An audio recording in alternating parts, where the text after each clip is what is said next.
नमस्कार, मी पंजाब डक. शेतकऱ्यासाठी शेतीला जे जोडधंदा पाहिजे त्याच्यासाठी शासनाने एक सुवर्ण संधी आणलेली आहे.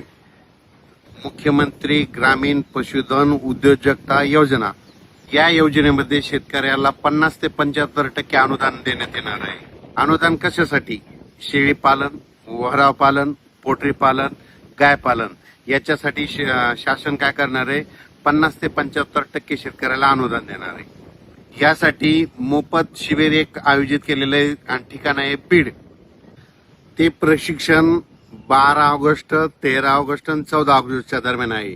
आणि त्या प्रशिक्षणामध्ये काय होणार आहे? फाईल कशी करायची, कर्ज सुविधा कुठून उपलब्ध होणार, म्हणजे कोणती बँक कर्ज देणार, संपूर्ण त्याच्यामध्ये माहिती सांगणार आहेत. आणि माहिती सांगितल्याच्या नंतर शेवटच्या दिवशी मग त्याचं प्रमाणपत्र देण्यात येणार आहे. आणि प्रमाणपत्र दिल्याच्या नंतर मग कर्ज